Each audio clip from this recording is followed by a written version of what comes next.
Good morning, everybody, and welcome to the Steps to Sold podcast. Today, we're talking about from LOI to close, what really happens behind the scenes. Morning, Chris. How you doing? I'm good, Brandon. How are you, buddy? I am good. LSU's in the College World Series today. Beat Arkansas. We go to the final and win another national championship in the best program in college baseball history. So it's a good day for us down here in Baton Rouge. If nobody can see, we got representing the home team today. We are very excited. Yeah, it was almost a good one in golf over the weekend, but Sam Burns Yeah, couldn't quite pull it out for Shreveport, where I'm located. But and LSU, man, the yeah, local kid. That was a horrible with that rain. They should have canceled play till the next day. That was unfair. Power to Spawn birdied the last three holes and crushed it on that final putt. Even though Victor Hovland set him up with a preview. Well, we won't get into that, but hey, you still got to win. We're turning this into a sportscast, aren't we? Nah, we are. We're a little bitter, but if LSU wins a natty, I'll be able to move on from the U.S. Open. Yeah, you can let that go then. And speaking of bets, though, I told you Rory was going to win the Masters. I bought LSU at plus 700 to win the national championship in baseball months ago. So I'm riding that bet. I'm optimistic I can cash another one this year for a good return. Nice. And that wasn't a homer pick. We are the best team in the country. Like everything behind closed doors in my sports betting habits, let's talk about behind closed doors and what happens with LOIs. Today, we're going to pull back the curtain, talk about the misunderstood concepts, kind of the things to watch for as a seller, things as a buyer you want to have in the LOI, but also be considerate of, and just some tips, tricks, anecdotal stories of, how an LOI functions and how they can vary so much. And I think that's a very misunderstood issue is, yes, you have an LOI, but what happens post LOI to close and how that LOI can affect so much of that timeline? Because we've discussed diligence before. We've discussed a lot of factors, but we're really going to hone in today on those topics. What might be the most important part of the deal besides the initial valuation, how you handle it post LOI to close and drafting that initial LOI. So first off, a lot of sellers, Chris, you and I know this, when they get that LOI, they get that big sigh of relief that, Yeah. hey, I got my price, I got my deal. They've reviewed my initial financials. I'm going to put my feet up on my desk and they can handle everything. Boy, is that wrong. Yeah. In fact, the journey has just begun, right? That's right. Yeah, the LOIs, it's not the end, right? It's the beginning. It is exactly the beginning. And I'm everybody out there listening, I'm preaching to you. And I say this a lot in the podcast, but I mean it sincerely, all of you. The journey has just begun.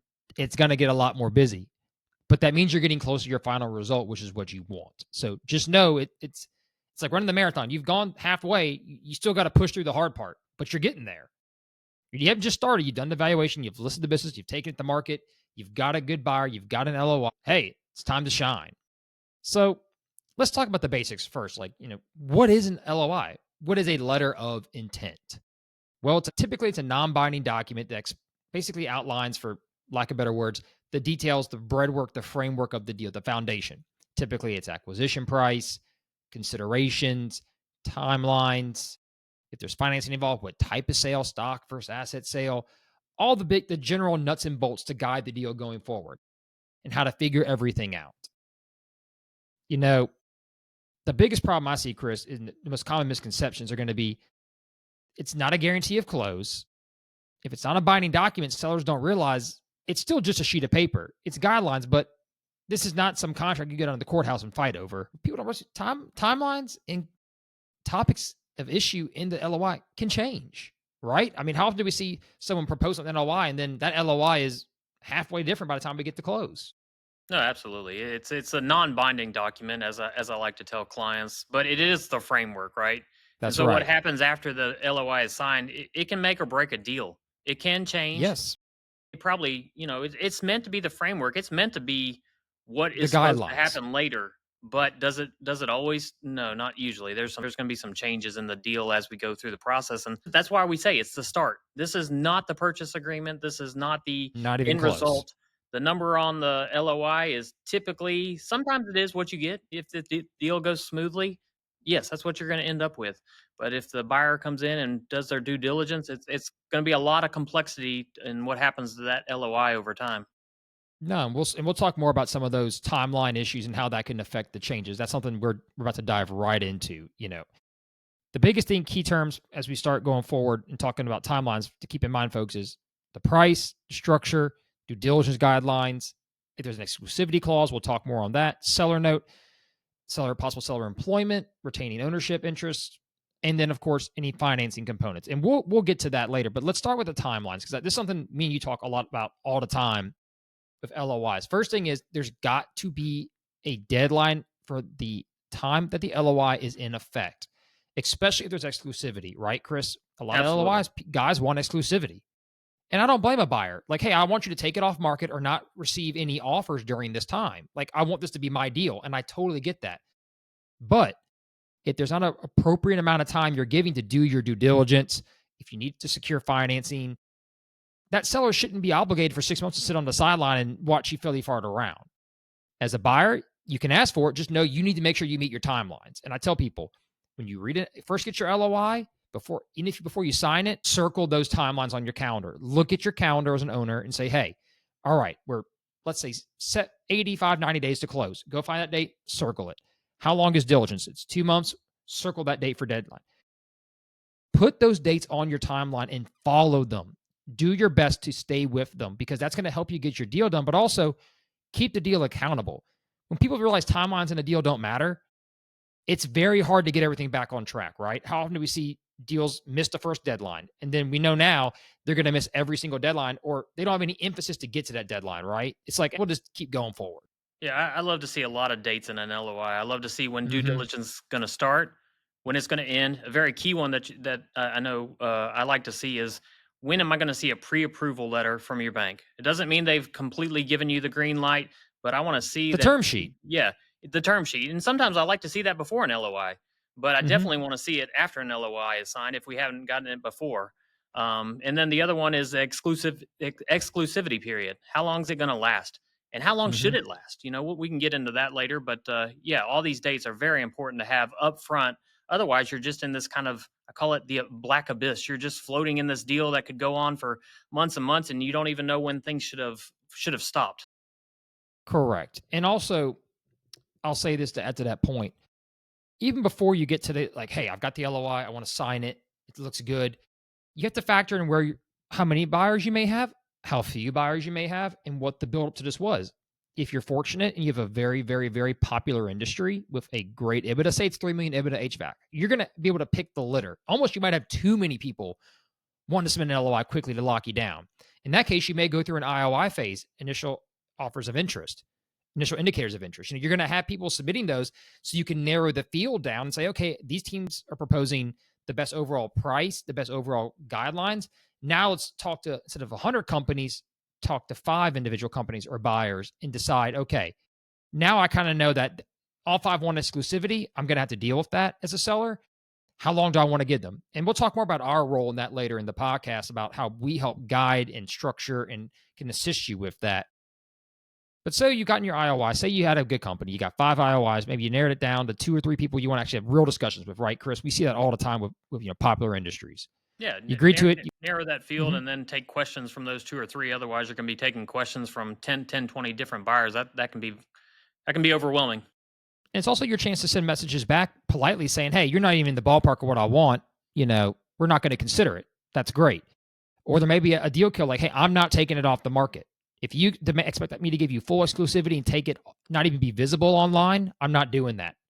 And that's a way to kind of skim some of the fat before you get going. But say you've got the LOI, you're happy with the price, maybe you hit a counter or two, right? Negotiating a little bit. Now you've signed it. Both parties have signed, right?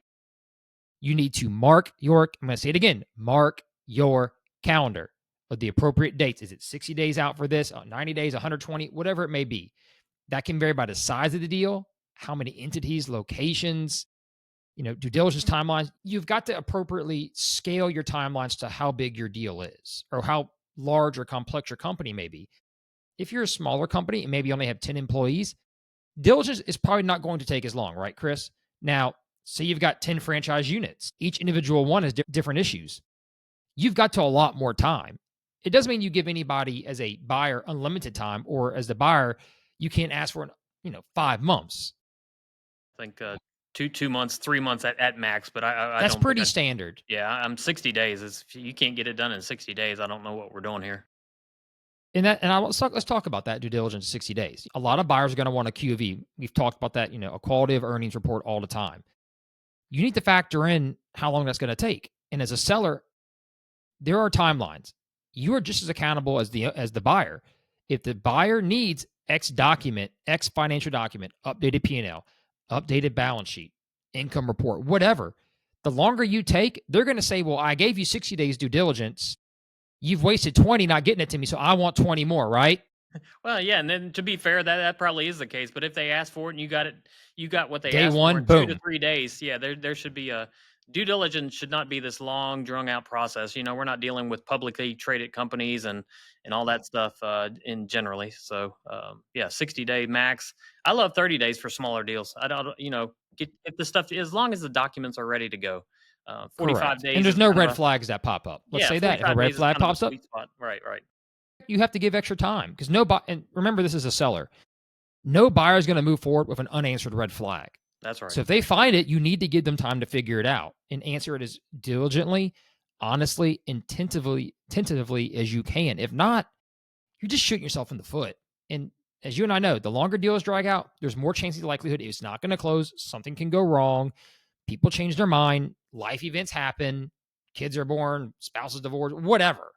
I mean, we've seen it. I've seen tornadoes knock out businesses. I've seen floods in 2016 here in Baton Rouge and Livingston Parish just knock out whole businesses. I mean, I've had things clients can pass happen, away. Yeah, I've had clients pass away. The more time that or key employees pass away. yeah, exactly. Yeah, that those are they're not necessarily deal killers. Sometimes we still, get it done, but yeah, they're definitely things that you have to get over hurdles, and the more time that's going by, the more chances of things like this happening.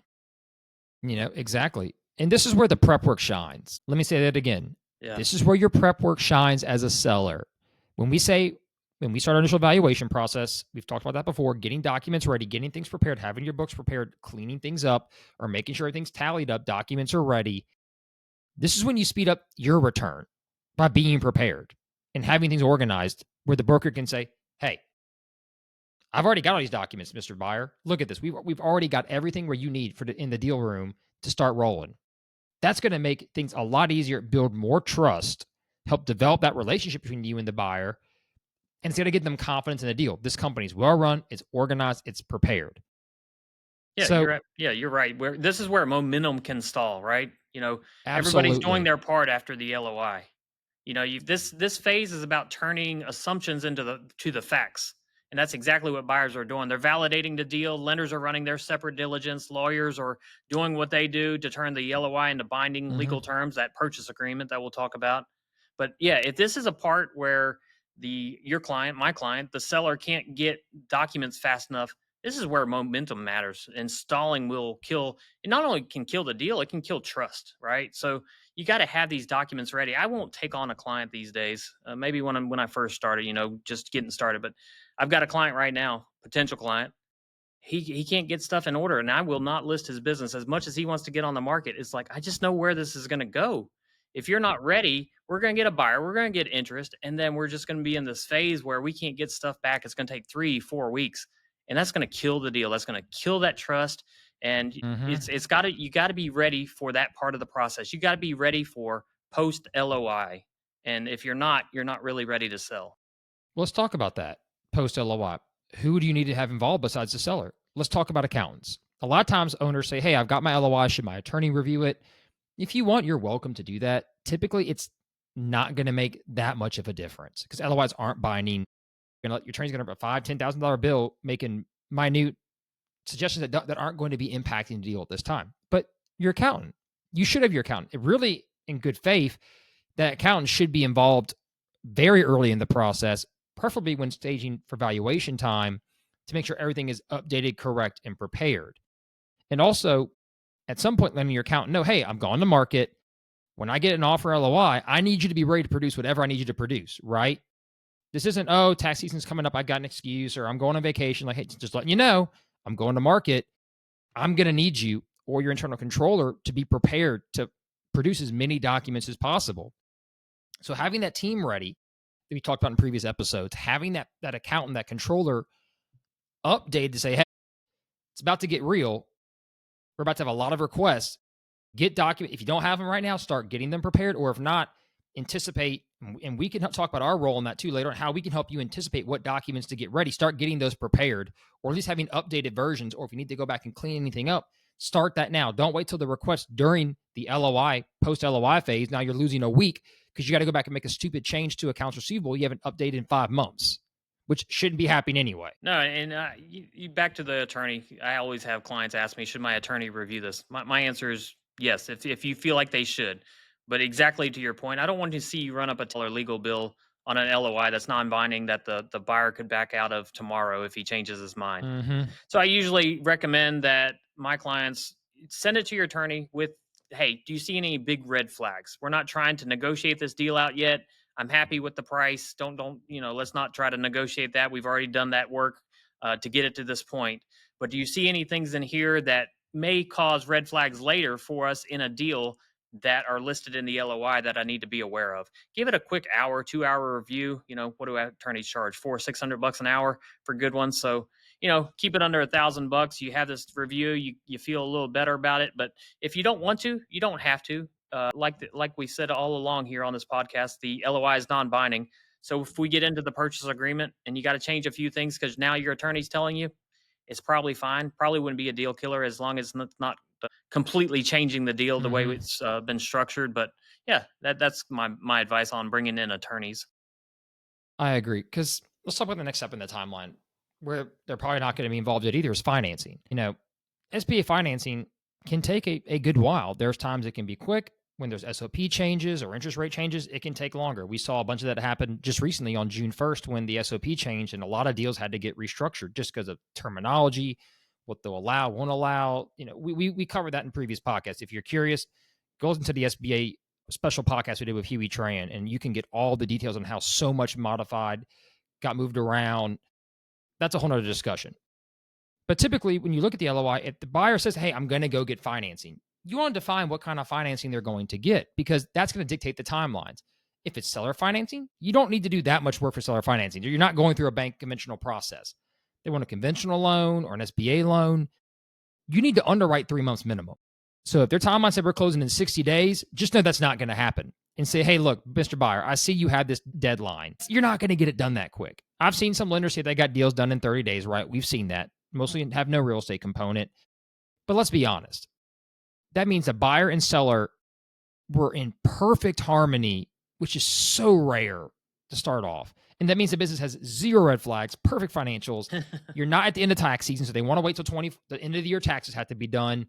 Yes, CPAs can now submit different financials the SBA will take, but let's be realistic. That's not the average case. We all have our daily lives too. That buyer may be working a job right now. He may be doing another company. He doesn't have time to just drop every single thing he's doing in his life to get this thing done. They should be making it a priority, but we all have lives too.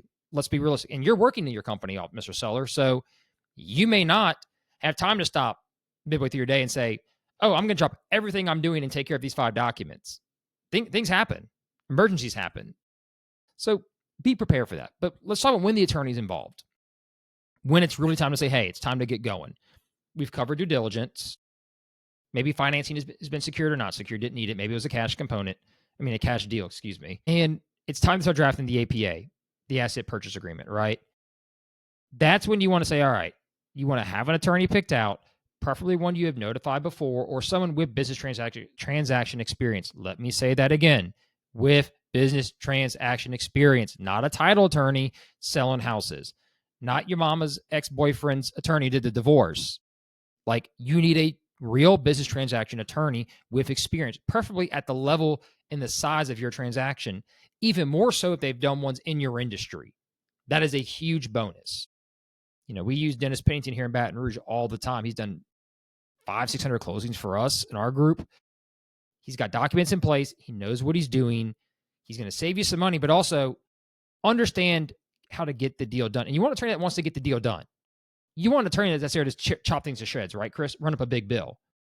I see attorneys get brought in way too early and spend $20,000, $30,000 on deals and didn't get a damn thing done except just redline back documents to redline with no goal of getting the deal accomplished. We're not doing that. Well, you need certain reps and warranties, and a buyer is going to have that, or SBA is going to require that. So to sit there and say, we're not doing it, you just told the seller you wasted 5 months for nothing, when really you don't have to do that.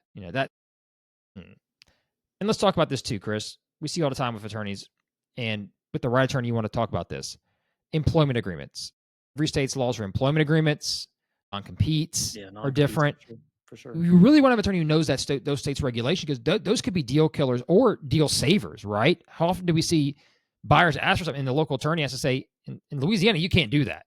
Right. Yeah, we always get everybody wants that comes from out of state to buy a business in Louisiana. They always start with this 5-year non-compete. You put that in a purchase agreement and everybody signs off on it, it's almost null and void. I'm not trying to be a lawyer and I don't want to say This that isn't legal for a advice, fact. but from what we've been Yeah. told from multiple attorneys, Louisiana is 2 years, and you have to list every single parish. We Yeah, don't there's have certain counties down here criteria. for everybody out there. We have Napoleonic code and parishes. We're different. We're weird. We get it. But you got to list the parishes. I want a radius. That's not going to fly. Yeah. If No, you want a 100-mile radius, list every parish or county in that 100-mile radius, right? Don't just assume. for sure. So we've talked about, the timelines, when to get certain people involved. We mentioned the CPA is there for for diligence, getting things organized as far as financial documents. Maybe so, even more so towards the end of what's your total of your CPA, what's going to be your total consideration? What is your tax implication based on what type of sale you're going to have? So you want to have that CPA ready to run through those scenarios with the baselines of the LOI. And we've seen, let's talk, actually, that leads me to a great point. Let's talk about when changes happen to an LOI, changes to an LOI, how that can change the deal. We've talked about people wanting to add in their LOI. Well, I can change from a stock to an asset sale or an asset to a stock sale whenever I want. Let's take a deep dive there, because I know you have experience and I've experienced with it too.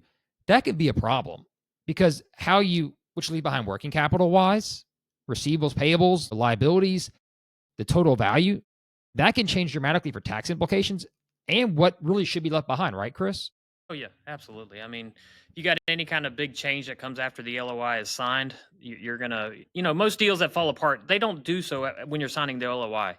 They do so in the months after, when all the surprises and the financials, emotional second guessing or slow document delivery that we talked about. So, all that stuff can change deal structure, and it definitely can affect the deal going forward. And there are times an LOI is going to need modification. Let's not be wrong. That is okay.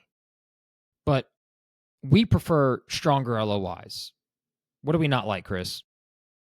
One pagers. Thank you. Didn't have to tell you. One-page LOIs are not worth their salt they're written on, in my opinion. If you want to put a real LOI together, it's probably going to be a little bit longer, have more details, dates, keys, key structure. Why is that? Anybody can set a one-page IOI giving you, hey, this is what I'm interested in. A one-page LOI is basically an IOI, in my opinion, in most cases. It's just, hey, this is what we're thinking about. We like it, but let's take it off the market. No. You could submit an IOI and give those base grounds. If the seller likes it, start discussions towards an LOI and going forward. Let's talk about some of the things to watch out for in the LOI that might modify and change a deal structure.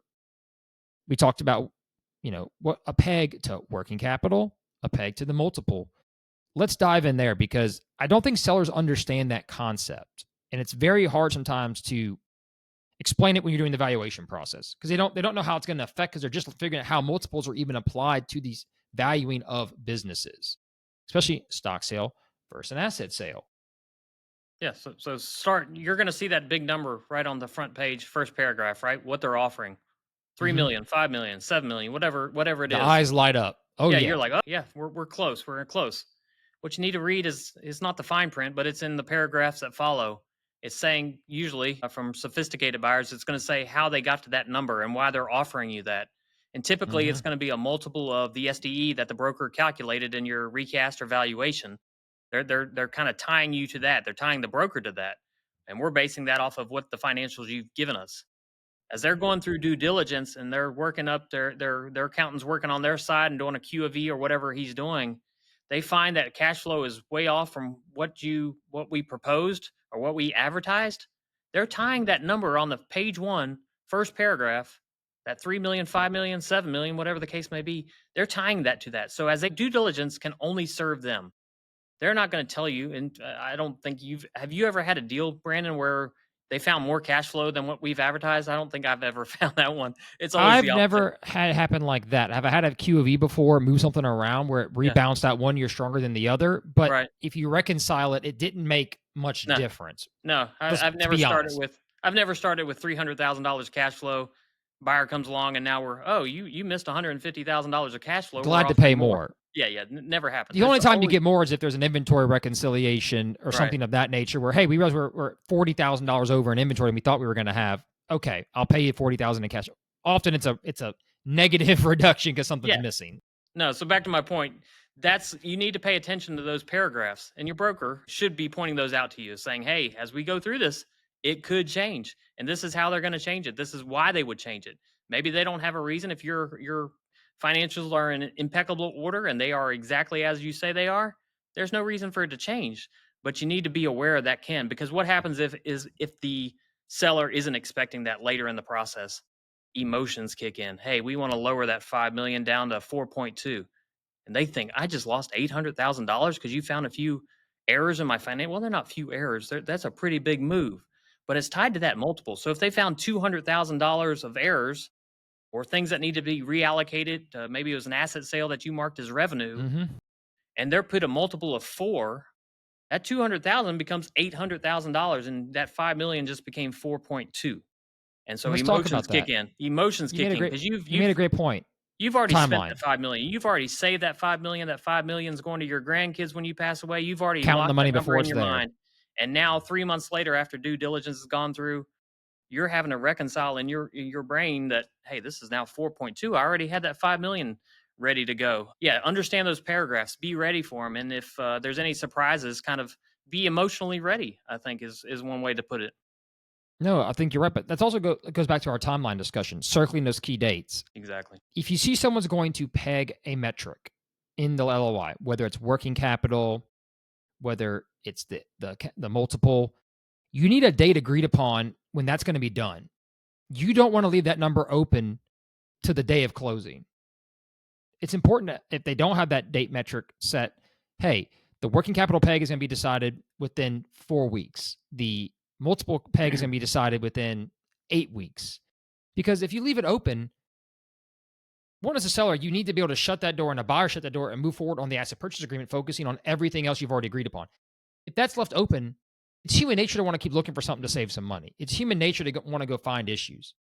So if the buyer can't identify that number before the asset purchase agreement, you've got a big problem. That buyer's not prepared to close this deal. And you're going to spend a lot of time and money with attorneys fighting over the APA and now the working capital peg and the multiple peg when that should have been decided long ago. And if financing is involved, now the lender's saying, well, you keep changing the number. We got to go back to underwriting. We got to readjust this. We got to readjust that. You're going to kill your own deal and also waste a whole bunch of time and money, right? I mean, For sure. For sure. and there's nothing wrong with a buyer wanting, let's make this clear, wanting to peg that number. There's nothing wrong in theory with that. It's how it's applied that can get messy. So as a buyer, if you're going to go that route, you need to be very clear and break it down very clear. Don't expect the seller just to bend over because you say, well, we agreed to that, so you have to do it. Well, no, you both may blatantly disagree on what an add back is. And so be prepared for some friction there or give as a seller and a buyer. Don't walk yourself into those traps. We see that time and time again. People sign LOI, they want to hold the LOI to dirt. And I say this to the seller. You're going to say, well, Brandon, hold on a second. Didn't Chris say the LOI was non-binding? Yes. Then why am I being held to this deal, right? How many times have we had that discussion? It's a baseline guidance. It's like when you agree in principle, shake someone's hand. That's what you're doing. You're saying, hey, we're going to abide by these terms. So be prepared to honor them. We talked about this in the last podcast. Developing that relationship. If you're going to fight as a buyer, if you're going to fight the seller over every single itty bitty thing in your LOI to close and you're changing terms, you're not going to build that relationship. And let's talk about that. We didn't even start on that. The relationship. From LOI to close, you are building probably a lifelong relationship with the seller and buyer. You need to build a great relationship. So post-close, this is successful, especially if you're buying majority share as a buyer in the company, or the seller's going to be around for 1, 2, 3+ years. You need to develop a very good friendship, or at least a very great working relationship. Because if you fight over all the nitty-gritty now, when it gets to close, there's going to be animosity. Doesn't matter you won the debate on the working capital peg. You've pissed this guy off now for 5 months. That's not how you want to start a new operation after maybe leveraging everything you own to buy this company, right? Right. So on that note, let's talk about our role, Chris. We've talked a lot about the timelines, when to involve certain people, what to watch out for, but we haven't talked much about our role in this deal. And I think sometimes that's overlooked by buyer and seller. They get so focused and they forget why we're there. We remember why we're there. We've been contracted to do this. But the biggest thing is we're going to be your liaison between the parties. We're going to make sure that deal structure follows typical market norms, that some things that are asked that are ridiculous are discussed before they're proposed. Because I've had sellers and buyers both propose ideas that we both know are let's not bring that up. Let's not kill yourself, right? Right. Yeah, yeah. I mean, we're going to be the glue during this part of the process, right? This phase from LOI to close. What's going to Mm-hmm. happen in this phase? Stress levels are going to rise a little bit. There's going to be some communication breakdowns, right? If the LOI wasn't properly structured, and even if Yep. it was properly structured. Or properly understood. Yeah, I love what you said earlier. Not everybody's working on this deal 24 hours a day. We would love for that to happen. That way, it would get done 30 days. expeditiously. But buyers typically he's doing something else. He's got a job or he's running another company. Seller, he's got to. In fact, it's so important, more important now than ever, to keep that business going and strong. Because what's going to happen? We're going to get Mm-hmm. monthly P&Ls as we go through this process, and you see a 20% drop off in revenue or profitability, and they send that over to the buyer, you want to see about stress levels rise. So, back to your question, Absolutely. as our role, we step in to keep parties aligned. We keep timelines intact. That's our Yes. primary role. And we keep emotions from derailing the deal. That's my main responsibility. That's why I'm here. Buyers have said outrageous things to me. Sellers have said outrageous things to me. They all come through Chris as a filter, and then it gets said professionally and clearly. So it doesn't have the same effect when it's said of what is needed to keep this deal going. So this is a part as brokers, it's where experience makes all the difference in the world. Having been through these things before, having seen all these scenarios and understanding how to get through them in a way that will still get the deal done and buyer and seller can work together after. Managing expectations. It's Yeah, such an love it. underrated value in a trait in a broker to manage expectations. Part of that comes from our experience. Having done so many different deals, we understand how timelines are going to look. We understand things to prepare for in anticipation. For example, for a buyer and seller who's never gone through, let's say an SBA deal and it's a lease space, you and I both know that lease has to at least match the term of the note. That's So we right. talked about this in previous podcasts. It doesn't be a 10-year lease. It could be a 5-year lease, a 5-year option, or your lease 6-year option, whatever. Buy and seller forget that, don't know that. So it's great to have a broker involved who knows it and can set hey guys, look, before you get too far, remember, lease, we got to have this drafted a certain way. Yeah. We're going to save you money on having to review and spend a bunch of time going over certain documents, tearing things to shreds. Hey, look, Mr. Buyer, I know you proposed that. That's not going to fly with SBA. So before we even go down that road, let's look for a solution first. Because that, even if we propose it and the seller likes it, we can't do that. Or it's a gray area. It may not fly. So if it doesn't fly, what's our backup plan? Right? Maybe the new rules don't allow us to do quite stretch something as far as it used to be stretched. Let's look back. And our goal is to help buyer and seller understand that. And part of that goes back to the initial point of our conversation, drafting the LOI. Our role is at that key stage to make sure this LOI meets the terms that can actually be executed on. How many deals have you seen online where the buyer and seller are going to do their own deal, went to go get financing, it fell apart? Well, I probably know why. The deal they structured is not financeable, not compatible with regulations, whatever the case may be. And that's why it didn't get done. And often people come back to us saying, okay, I need a broker because I didn't know these different components had to be aligned. Yeah, no, absolutely. And that's why I asked for that term sheet. I have a lot of Yes. buyers say they're going to go to their local bank and get this done. And I'm looking at the God. business. It's got $100,000 of hard assets. Maybe it's a $2 million business because it makes $400,000 cash flow. But I can tell them right now, That unless blue you're willing to sign sky a personal guarantee and you got a house with five collateral. million of equity built into it, no local bank is going to do this. It's a time saver, right? Because they could waste weeks doing that by going to their local bank. Their Yes. local bank doesn't want to Tell disrupt them their no. they want to keep that customer happy. So they're going to say, "Yeah, we'll take a look at it." Weeks go by, months go by. Next thing, well, we can't do that because it's $100,000 of assets and you don't have enough collateral. Broker could have told you that in 30 seconds. If he's seen this time and time again, people trying to do this, it just doesn't happen. No, it doesn't. And I want to pat ourselves on the back here because we sold a company for $820,000. Monday. It was a glass company that did residential, commercial, and some auto repair here in Southeast Louisiana. And both buyer and seller just left a 5-star review each for our New Orleans office. The key thing they talked about, Everest Charles communication, the lead broker on the deal. He kept people so informed, guided, and helped hold their hand through these difficult changes with the SBA SOP change on June 1st. He walked them through the process and they felt like they understood what they were trying to do. The buyer said, I've worked with multiple different brokers. This was the best person I ever used because I understood where we were going. Yeah. Yeah. And that matters. That's how you get the best deal done. Not just that, maybe not the absolute best perfect price as a seller, but you got the deal you wanted. You got a deal that works and a deal that's Yeah. Yeah. There you go. There you go.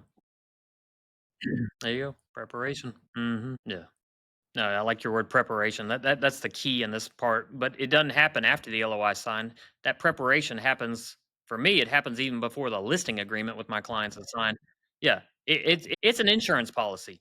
Preparation is your insurance policy, so that when you get to this part of the process, which generally for me happens 3 4 months into a listing agreement, we find the right buyer. We've isolated, the 3 or 4 or 5 guys, and then we've selected one, got the LOI. Now all our preparation in the months before a listing agreement was even signed, that's where this comes into effect.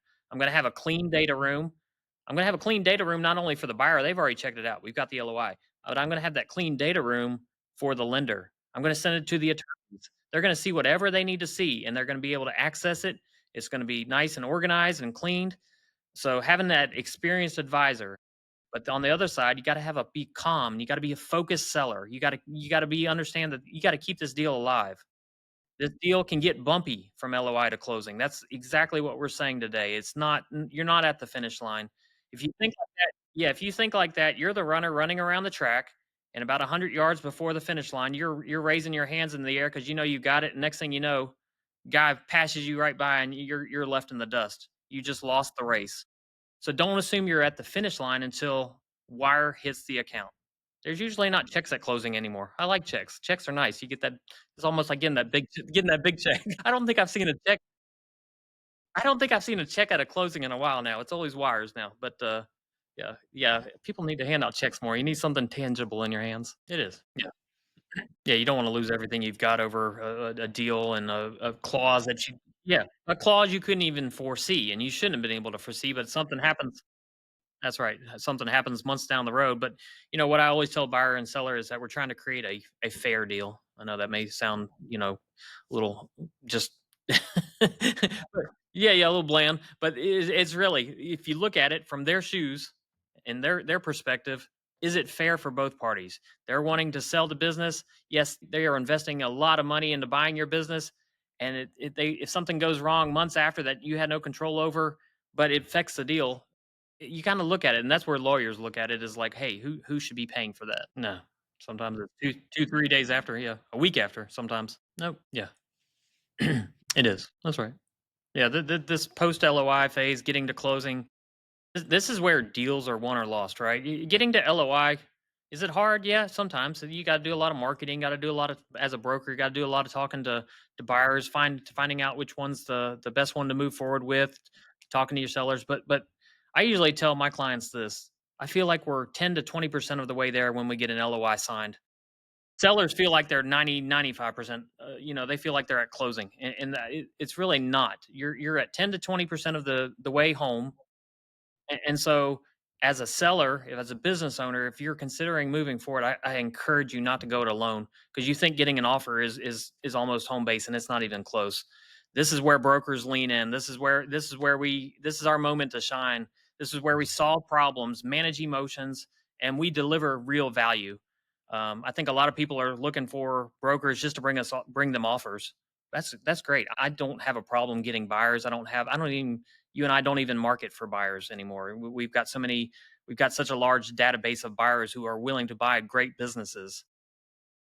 So getting a buyer, getting an LOI, getting an offer really isn't that hard. It's getting that deal closed. There's so much nuances to deals that get it from LOI to close, and I think that's our point today is like don't ignore this part of the process. Don't ignore the language in the LOI. It's very nuanced and got a lot of legal language in it sometimes, but it's important. I will come over to your office and whiteboard it for you until we've got it just like college. Absolutely. Yeah. No, no, no, you got it. Exactly. No, if you got any questions though about LOI to close or you're thinking about selling your business, don't hesitate to reach out. Start that preparation sooner than later.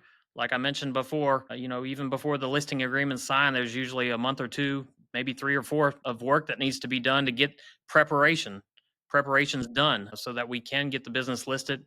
And then once the LOI is signed, we're ready to rock and roll. There you go.